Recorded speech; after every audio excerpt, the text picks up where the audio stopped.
शोर सुनते ही गायब हो गए। आखिर कहाँ है? जब उन्होंने चादर खींच कर देखा तो सामने खुद उनका दामाद बैठा था, चेहरा शर्मिंदगी से झुका हुआ, जिस्म नीला पड़ा और सिर पर हांडी और हांडी में हलवा। पूरी महफिल में हंसी गूंज उठी, हंसी का तूफान था। सेठ शर्म से पानी पानी हो चुका था। इज्जत, गुरूर और रुतबा सब मिट्टी में मिल चुका था। सेठ का पछतावा रतन की जीत हो रही थी।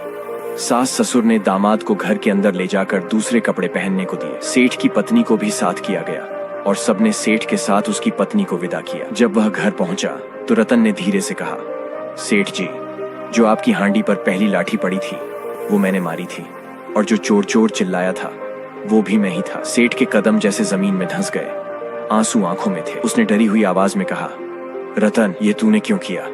तुझे इससे क्या मिला? रतन ने नरमी और सहज भाव से जवाब दिया, मुझे वही मिला जो आपने मेरे सीधे सादे पिताजी के कपड़े फाड़कर जंगल में छोड़कर हासिल किया था। ये उसी ठगी हरकत का बदला था। सेठ की गर्दन झुक गई। रतन, मुझे माफ कर दे, भगवान के लिए अब तू मेरा पीछा छोड़ दे। रतन ने संजीदगी से कहा, इतनी आसानी से पीछा नहीं छूटेगा सेठ जी।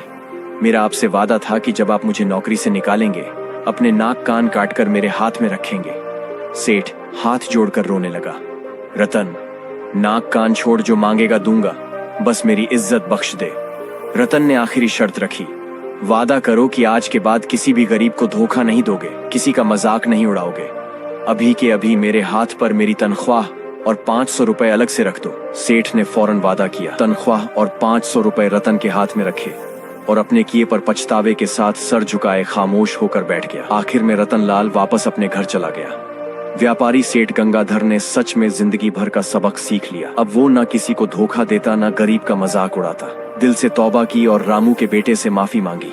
सबक, जिसने किसी के माँ बाप का दिल दुखाया वो जिंदगी में कभी सुकून ना पा सका।